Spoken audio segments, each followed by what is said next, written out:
international law. Global warming. The carbon con. This is a cracker. I talked earlier about this network, and one of that network is called the Club of Rome, set up in 1968. People like Henry Kissinger, by the way, Henry Kissinger, massively part of this over the decades, is involved in all of them, and he's involved in the Club of Rome, and he connects into the Rockefellers and all the people I've been talking about. And its job has been to manipulate the environmental movement. In 1991, its founder, the founder of the Club of Rome, Pecci, was quoted as saying in a Club of Rome document, as saying that when they were looking at how to, in effect, do this manipulation, he said, in searching for a new enemy to unite us, we came up with the idea that pollution, the threat of global warming, water shortages, famine and the like would fit the bill. Here's another member of the Club of Rome.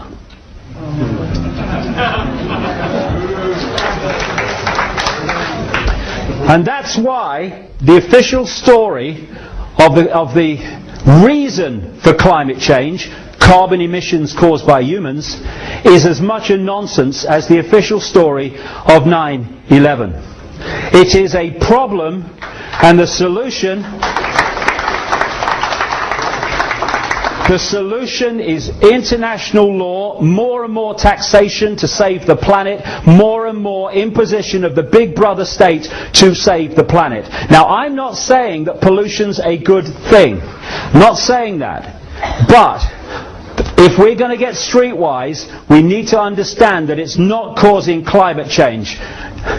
Well, I mean, having researched this for nearly 20 years, there's a little thing you start to learn about this guy, Al Gore. If he's involved, it's a scam. End of story, by the way. End of story, by the way.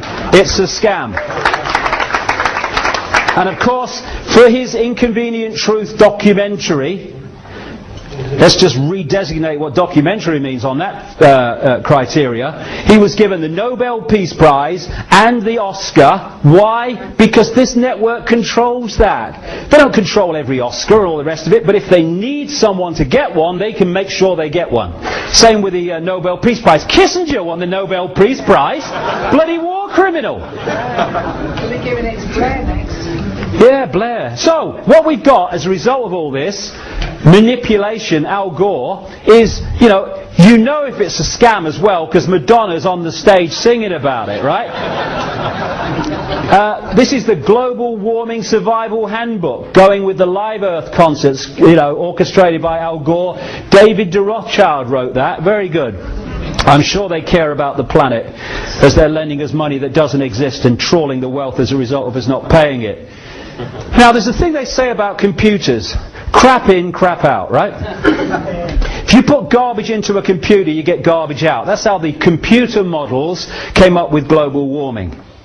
International law is where it's leading, and this is the cause of global warming. Stands back in amazement.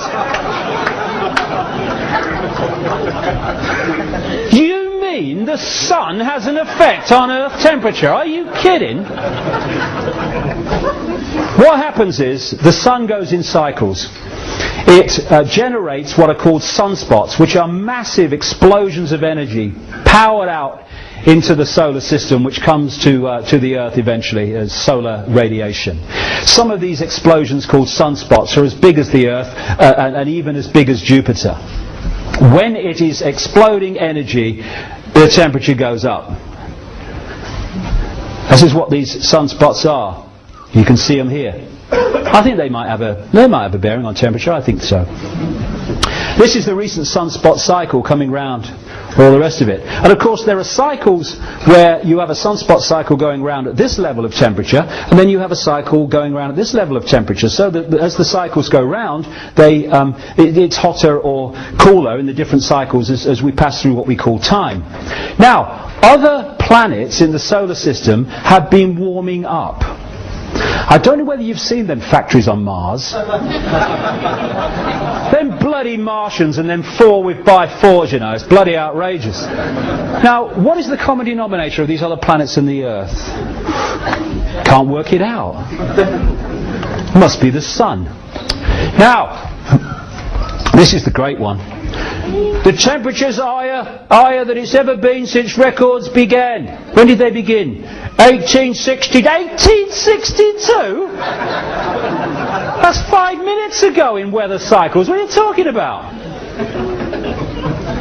Back about 800 years ago, they had the medieval warm period. This is mainstream science. It's not me coming up with alternative stuff. The medieval warm period, the temperature was higher than it is now. Okay?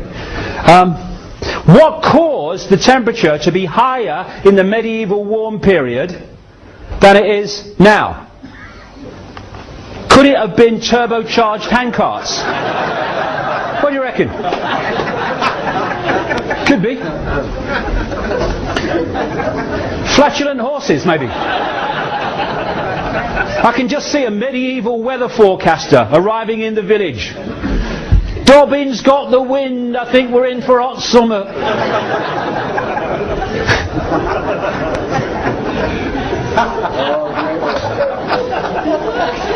And I'm mad?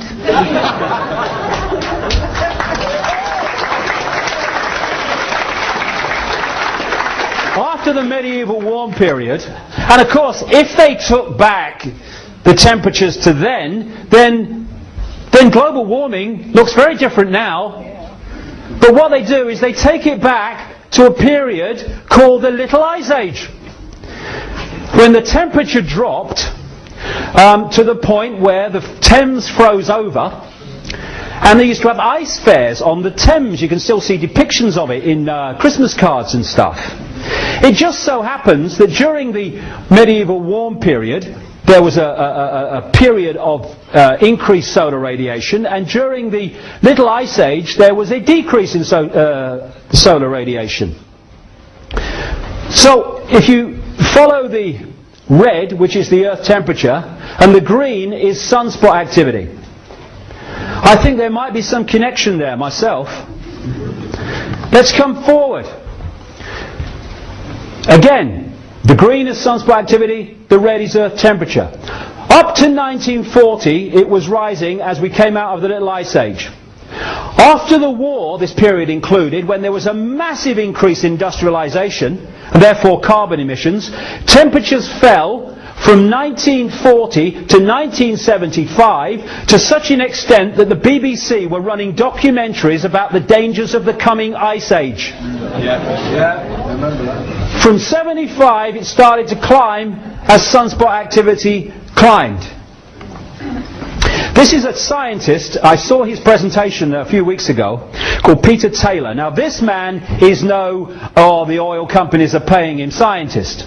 He's a former advisor on pollution and energy policy to national governments, the EU and the UN, and he was a lead advocate for Greenpeace. He was the man who broke the story through a Yorkshire television documentary years ago, when Yorkshire television did some really good documentaries, about the cancer clusters around what was called Windscale, now Sellafield, and the connection between the two. This is what Peter Taylor, an Greenpeace advocate at one time, says about global warming. Behind the scenes there is major disagreement among scientists. I know that. People at the cutting edge of their discipline are saying it's a nonsense, it doesn't stand up. They don't get the platform that the song sheet scientists get. Parallel to carbon dioxide rising, the solar field has increased by over 200% since 1900, and this is not factored into computer models.